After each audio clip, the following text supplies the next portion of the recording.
Margaret Chen stood at her kitchen window, watching the first snowflakes of December drift past the glass like forgotten memories. At 72, she had weathered many storms, but nothing had prepared her for the phone call that would shatter her world just 3 weeks before Christmas. "Mom, I need to talk to you about Christmas this year." David's voice carried that particular tone she'd learned to recognize over the past 5 years. The one he used when his wife Miranda was listening in the background, coaching him through conversations with his own mother. Margaret settled into her favorite armchair, the one Robert had bought her 40 years ago when David was just learning to walk. "Of course, sweetheart. Are you coming Christmas Eve or Christmas morning? I was thinking of making that prime rib roast you love so much." The silence stretched long enough for Margaret to wonder if the call had dropped. When David finally spoke, his words fell like stones into still water. "Actually, Mom, we've decided to do Christmas just with Miranda's family this year. You know how it is. According to YouTube analytics, 99% of viewers are not subscribed. That's a huge number. By subscribing the channel that is completely free, you'll help support the channel and never miss fresh content. The kids are getting older, and Miranda's parents don't get to see them as much." Margaret's hand tightened on the phone. For 43 years, Christmas had been sacred in their family. Even when David was stationed overseas in the army, they'd found ways to connect. Even during Robert's final Christmas, when he could barely sit up in bed, they'd gathered around him in this very living room, sharing stories and laughter until the morphine pulled him back into sleep. "I don't understand," she said quietly.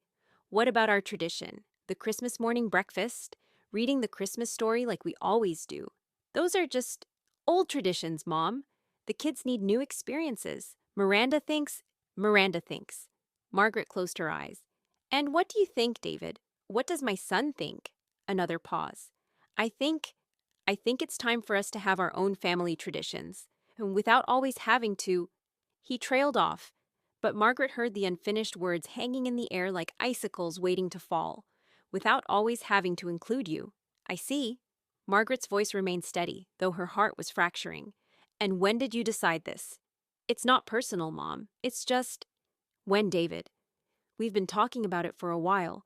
Miranda feels like you're too involved sometimes. She thinks it would be better if we had some space to create our own memories." Margaret looked around the living room, where David had opened presents every Christmas morning for 36 years. The mantelpiece still held his school photos, his military portrait, his wedding picture. The Christmas stockings she'd knitted by hand hung in the same spot they'd occupied since he was 5 years old. One for David, one for Miranda, smaller ones for 8-year-old Emma and 6-year-old Tyler. "Too involved," she repeated, "in my son's life, in my grandchildren's lives.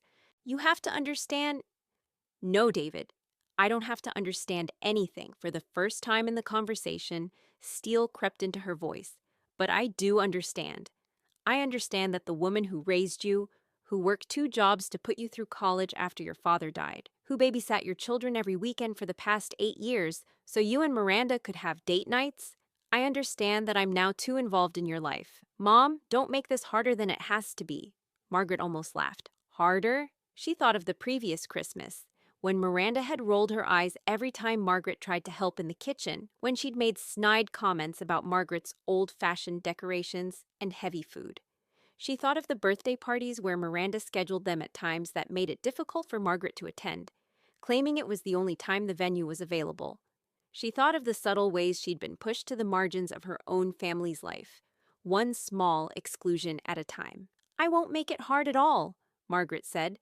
"Have a wonderful Christmas with Miranda's family. Give my love to Emma and Tyler." She hung up before he could respond. The tears came then, finally falling onto the photo album open in her lap, the one filled with pictures of Christmases past. David as a toddler, chocolate smeared across his face, sitting under a tree Margaret had decorated with ornaments made from construction paper and glue. David at 10, helping her bake cookies for the church Christmas bazaar. David in his army uniform, home on leave, helping her hang lights on the house while Robert directed from his wheelchair. But it was the photo from last Christmas that broke her heart completely. Emma and Tyler on either side of her, their faces bright with laughter as she read them, the night before Christmas, in the funny voices she'd perfected over decades of practice. David and Miranda in the background, and for once, Even Miranda was smiling. Margaret closed the album and walked to the kitchen, where a stack of Christmas cards waited to be addressed. She'd bought them in November, as she did every year. Elegant cards with a photo of the four of them from last Christmas: Margaret, David, Emma, and Tyler, building a snowman in her backyard. Miranda had refused to be in the photo, claiming she looked terrible that day. She picked up her pen, then set it down again. What was the point? Who was she sending cards to, anyway? Most of her old friends were gone or in nursing homes. Her sister lived in California and sent an obligatory phone call twice a year. The neighbors were polite but distant, busy with their own families. For 43 Christmases, Margaret had been a mother. Now it seemed she was just a woman who lived alone in a house full of memories. The weeks leading up to Christmas passed in a blur of quiet desperation. Margaret found herself driving past David's house at odd hours, hoping to catch a glimpse of Emma and Tyler playing in the yard. She saw Miranda loading shopping bags into her car, David stringing lights on their house, the children building a fort in the snow. They looked happy. They looked complete. They looked like a family that didn't need her. On Christmas Eve morning, Margaret woke to the sound of her doorbell. Her heart leaped. Perhaps David had come to his senses. Perhaps he was bringing the children to carry on their tradition after all. Instead, she found a delivery man holding a small package. The return address made her hands shake. David's house. Inside, she found a generic Christmas ornament, the kind you might pick up at a gas station, and a card. "Merry Christmas, Mom. Hope you have a nice day. Love, David, Miranda, Emma, and Tyler." Margaret sat on her couch and stared at the ornament for a long time. After 43 years of handmade gifts, of thoughtful presents chosen months in advance, of Christmas mornings that started before dawn and lasted until evening, after all of that, she had been reduced to an afterthought gift and a card signed with her daughter-in-law's handwriting. She walked to her bedroom and pulled out the presents she'd already wrapped for Emma and Tyler. Art supplies for Emma, who loved to draw, and a chemistry set for Tyler, who wanted to be a scientist like his grandfather had been. She'd spent weeks choosing them, remembering conversations with the children about their interests and dreams. The presents would stay wrapped. There was no one to give them to. Christmas Day dawned gray and cold. Margaret made herself a cup of coffee and sat in her kitchen, listening to the silence. No children's laughter, no rustle of wrapping paper, no chaos of a family mourning. Just silence and the steady tick of the clock Robert had bought her on their 10th anniversary. She thought about calling David, but what would she say? That she was proud of him for finally cutting the cord? That she understood his need to put his wife's feelings above his mother's? That she forgave him for 43 years of Christmas memories, apparently meaning nothing when weighed against Miranda's disapproval? Instead, Margaret dressed carefully and drove to the cemetery where Robert lay beneath a headstone she visited every week. The groundskeepers had placed a small Christmas wreath on his grave, as they did every year. "He chose her, Robert," she whispered, kneeling in the snow beside his headstone. "Our boy chose her over us, over everything we taught him about family, about loyalty, about honoring the people who love you." The wind picked up, scattering snow across the cemetery like scattered dreams. Margaret stayed until her knees went numb from the cold, talking to her husband about their son, about the grandchildren they'd never see grow up, about the future that stretched ahead of her like an empty room. When she finally drove home, she was surprised to see a car she didn't recognize in her driveway. A man in an expensive suit stood on her porch, stamping his feet against the cold. "Mrs. Chen? I'm James Morrison from Morrison and Associates. I've been trying to reach you." Margaret frowned. "Is there a problem with my will? Because my lawyer—" "No, ma'am, I'm not that kind of lawyer. I'm here about a property matter. May I come in? It's rather complicated." Against her better judgment, Margaret let him into her living room. He refused her offer of coffee and got straight to business, pulling out a thick folder of documents. "Mrs. Chen, are you familiar with the mortgage on your son's property at 1247 Maple Street? David's house? Of course I know it. I helped him buy it 8 years ago." The memory was still vivid. David and Miranda had found their dream house, but were just short of the down payment. Margaret had written a check for $30,000 without hesitation, watching her son's face light up with joy and gratitude. "Yes, well, that's what I need to discuss with you. Your son seems to be under the impression that the $30,000 was a gift." Margaret blinked. "It was a gift. I would never expect him to pay back. Ma'am, I'm not talking about the down payment. I'm talking about the mortgage itself. Morrison opened his folder and spread papers across her coffee table. 8 years ago, when your son applied for his mortgage, he listed you as a co-signer. However, due to some irregularities in the paperwork, you were actually listed as the primary borrower. That's impossible. I never signed. Margaret stopped, remembering. David had come to her house with a stack of papers, explaining that the bank needed her signature as a co-signer, just a formality since she'd provided the down payment. She'd signed without reading, trusting her son completely. Mrs. Chen, according to the bank's records, you are the primary holder of the mortgage on 12 and 47 Maple Street. Your son has been making payments to you, not to the bank. Or rather, he was supposed to be making payments to you. The room seemed to tilt. What do you mean, supposed to be? Morrison pulled out another set of documents. 3 months ago, your son refinanced the mortgage. He took out additional equity to fund some investments. Apparently, Miranda wanted to start an online business. In the process, he seems to have, well, there's no delicate way to put this. He forged your signature on several documents and removed your name from the mortgage entirely. Margaret stared at the papers, recognizing her signature on some of them, seeing obviously forged versions on others. You're telling me that David stole my house? Legally speaking, yes. The house was in your name, and he transferred ownership to himself without your consent. But there's more. Morrison's expression grew grim. Miranda's online business failed spectacularly. They defaulted on the new mortgage 2 months ago. The bank has initiated foreclosure proceedings. The words seemed to come from very far away. Foreclosure? Mrs. Chen, your son and his family are about to lose their home. And because of the forged documents and the illegal transfer of ownership, they could face criminal fraud charges. The bank contacted me because they're trying to sort out the legal mess before they proceed with the foreclosure. Margaret looked around her living room, at the Christmas stockings still hanging on the mantel, at the wrapped presents under her tree that would never be open. How long do they have? The foreclosure sale is scheduled for January 15th, but Mrs. Chen, there's something else you need to know. Morrison pulled out a final document. Because you were the original mortgage holder and your son committed fraud, you have legal standing to challenge the foreclosure. In fact, you could potentially claim ownership of the property and all equity in it. The bank would prefer to settle this quietly. They don't want the publicity of a fraud case.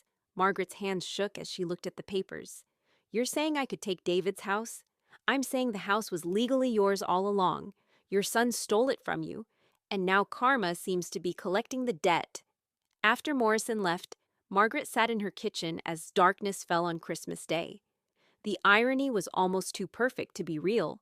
For months, Miranda had been pushing David to exclude his mother from their family life. She'd succeeded beyond her wildest dreams. Not only was Margaret excluded from Christmas, she was excluded from their lives entirely.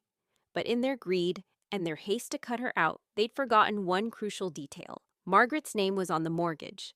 The house they'd used to shut her out was legally hers. The phone rang just after 9 o'clock. David's name appeared on the caller ID. Mom, I just wanted to see how your Christmas was. Margaret almost laughed at the timing. It was very enlightening, David. And how was yours? Did you and Miranda have a wonderful time with her family? It was fine. The kids asked about you. They wanted to know why Grandma Margaret wasn't there. And what did you tell them? A long pause. I told them you were busy. Busy. Margaret looked at the legal documents spread across her kitchen table. Well, in a way that's true. I've been very busy today, as a matter of fact, learning some interesting things about mortgages and property law. What do you mean? Margaret could hear the confusion in David's voice, and underneath it, something else. Fear? A lawyer came to see me today, David. James Morrison. He had some very interesting paperwork to show me about your house, about fraud, about foreclosure. The silence on the other end of the line stretched so long that Margaret wondered if the connection had been lost. Finally, David spoke in a voice barely above a whisper. Mom, I can explain. Can you? Can you explain how you forged my signature? Can you explain how you stole a house that was legally mine? Can you explain how you excluded me from your family while simultaneously stealing from me? It wasn't supposed to happen like this. Miranda's business was supposed to succeed, and we were going to pay you back everything, with interest. We just needed some capital, and the house was just sitting there. Just sitting there. Margaret's voice was dangerously calm. My name on your mortgage was just sitting there, so you decided to help yourself to it. Mom, please, we can work this out. The foreclosure isn't final yet. If you could just… What, David? If I could just what? Give you more money? Sign over more property? Let you steal from me again while treating me like I'm an inconvenience in your life? Margaret could hear Miranda's voice in the background, sharp and angry. David covered the phone, and Margaret caught fragments of a heated argument. Mom, you have to understand. Miranda didn't know about the mortgage situation. Miranda thought she could push me out of your life without consequence, and you were happy to let her, as long as you could keep taking my money. It's not like that. Then what is it like, David?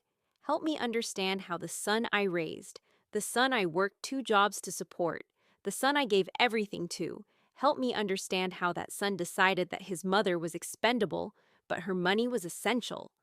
David was crying now.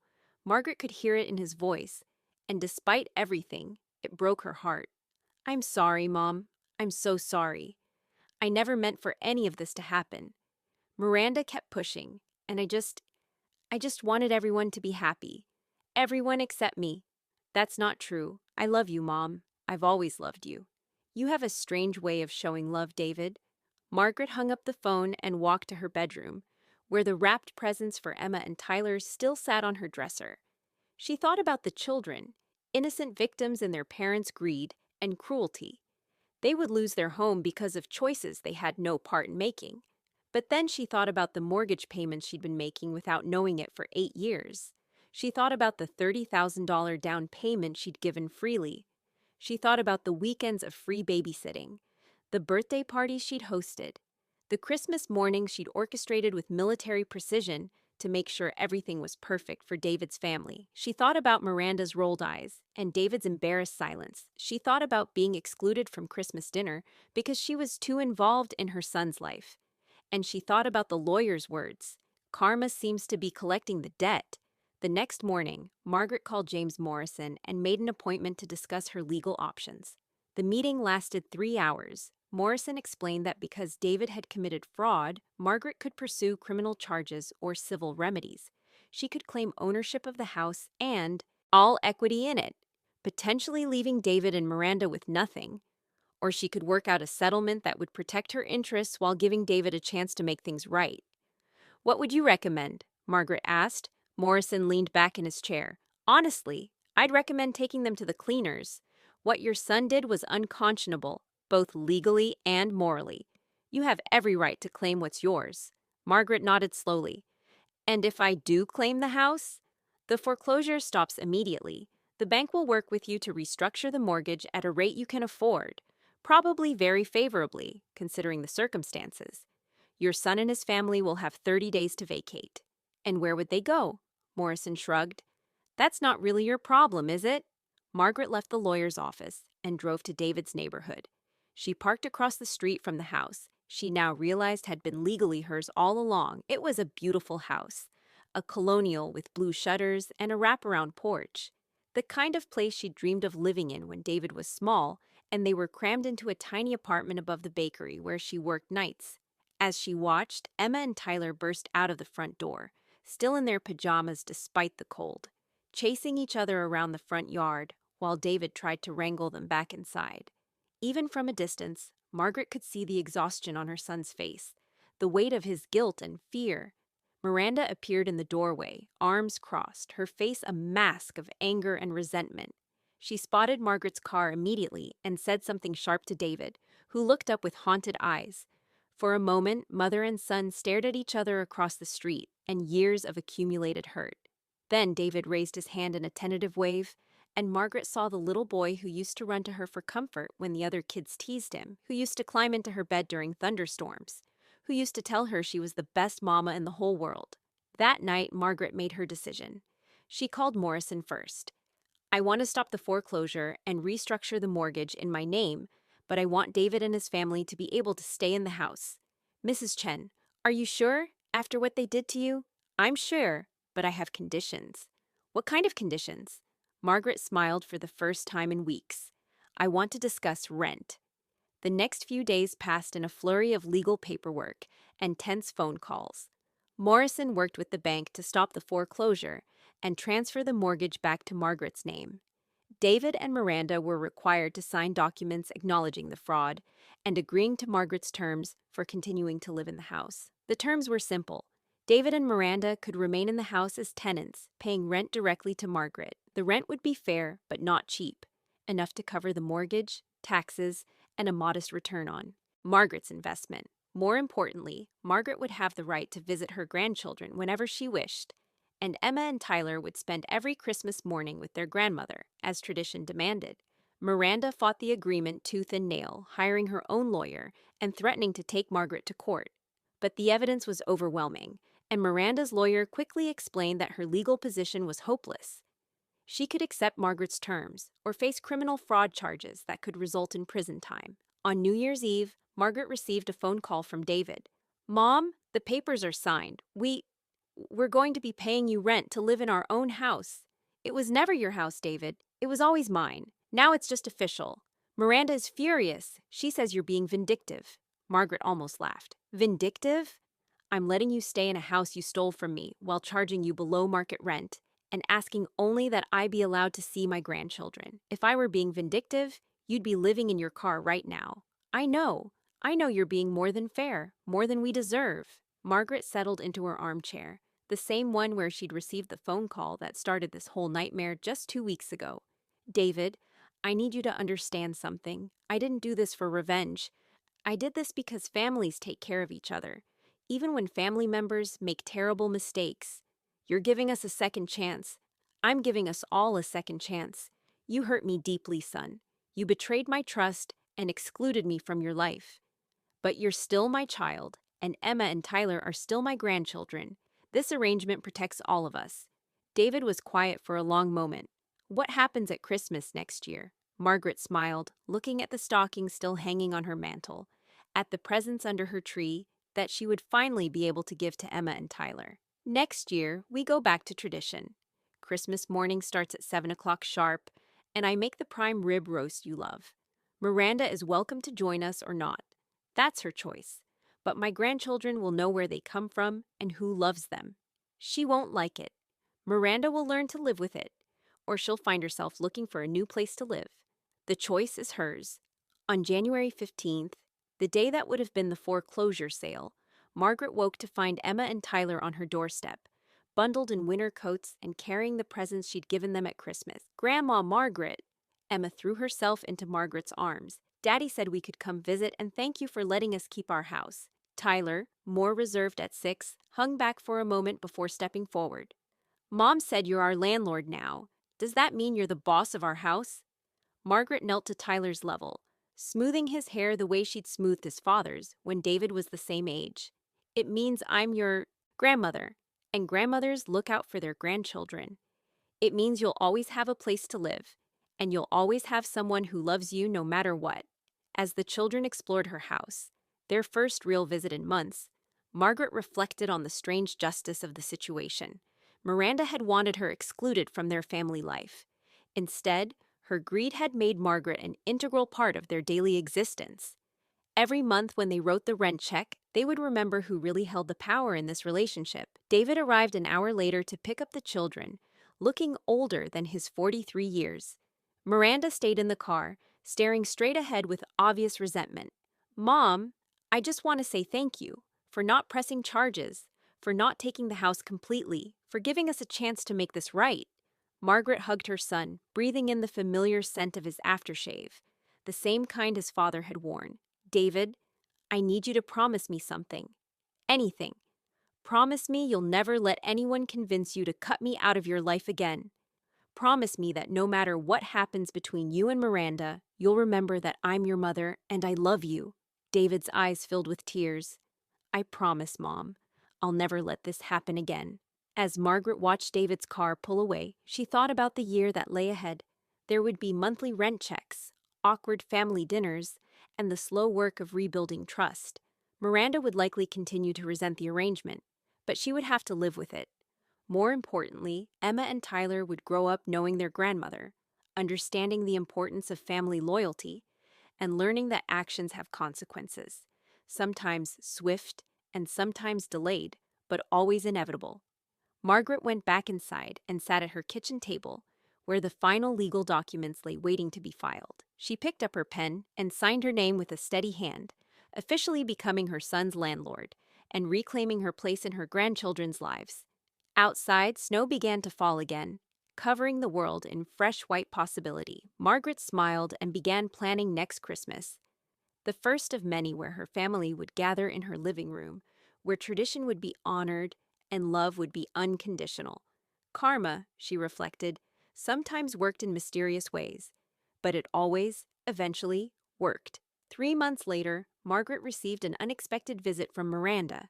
Her daughter-in-law stood on the porch Margaret now owned, holding a casserole dish and looking deeply uncomfortable.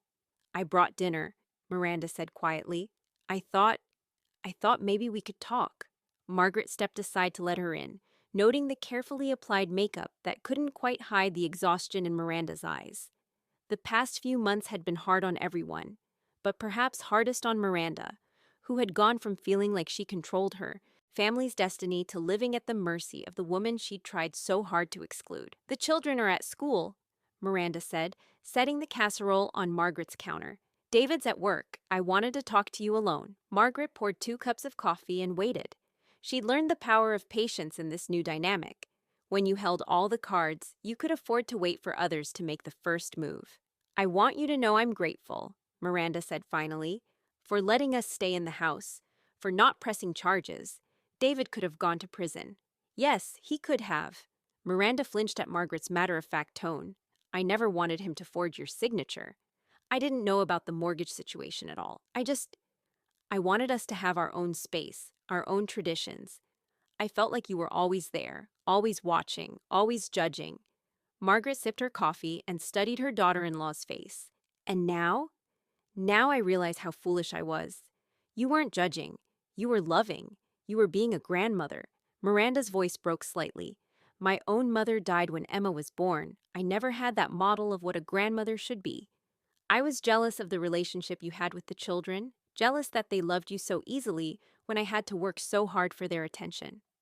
For the first time since this whole ordeal began, Margaret felt a flicker of sympathy for Miranda. Being a mother is hard. Being a grandmother is a gift you earn through years of loving imperfectly, but consistently. "I know that now. These past few months, watching Emma and Tyler light up when they talk about visiting you, seeing how much they've missed their Christmas traditions, I realize what I almost took from them." Margaret set down her coffee cup.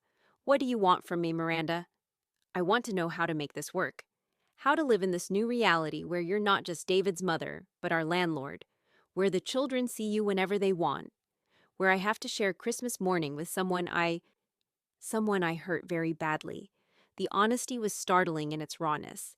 Margaret could see what this admission cost Miranda, a woman who prided herself on control and independence. "You start by understanding that I never wanted to be your enemy," Margaret said. "I wanted to be your family. I wanted to support you and David as you raised my grandchildren. I wanted to be helpful, not intrusive. But I made you the enemy. You made me a stranger in my own son's life. There's a difference." Miranda nodded, tears starting to flow. "Can you ever forgive me? Can we find a way to be, not friends maybe, but family?" Margaret looked at this woman who had caused her so much pain, who had manipulated her son into betraying decades of love and loyalty. She thought about the Christmas morning she'd spent alone, about the months of being excluded from Emma and Tyler's lives, about the crushing realization that her own son had stolen from her. Then she thought about Emma's laugh during their last visit, about Tyler's careful questions about chemistry and science, about David's growing awareness of what he'd almost lost forever. "Miranda, I need you to understand something. This arrangement we have now isn't temporary. I will be part of this family for the rest of my life. I will be at birthday parties and school plays and Christmas mornings. I will give my grandchildren advice and spoil them occasionally and love them unconditionally. If you can accept that, we can find a way to coexist peacefully. And if I can't," Margaret's smile was gentle but implacable, "then you'll find that being David's wife doesn't guarantee you a place in David's house. Not anymore." The message was clear, and Miranda received it with a solemn nod. "I understand, and I think I can accept it. I think I want to accept it." They talked for another hour, working through practical arrangements and unspoken boundaries. When Miranda left, she hugged Margaret for the first time in 8 years. "Thank you," she whispered, "for giving us all a second chance." After Miranda was gone, Margaret sat in her kitchen and marveled at the unexpected turn her life had taken. 6 months ago, she had been a lonely widow facing a Christmas without her family. Today, she was the matriarch of that family in ways she'd never been before. Not just by blood and love, but by legal and financial reality. The phone rang, interrupting her thoughts. Emma's voice bubbled through the speaker. "Grandma Margaret, guess what? I got an A on my art project, and Tyler won the science fair at school. Can we come show you tomorrow after school?" "Of course, sweetheart. I'll make cookies. The chocolate chip ones with the walnuts?" "The very ones." After she hung up, Margaret walked to her mantel and looked at the family photos arranged there. Pictures spanning decades of Christmases, birthdays, and ordinary moments made special by love.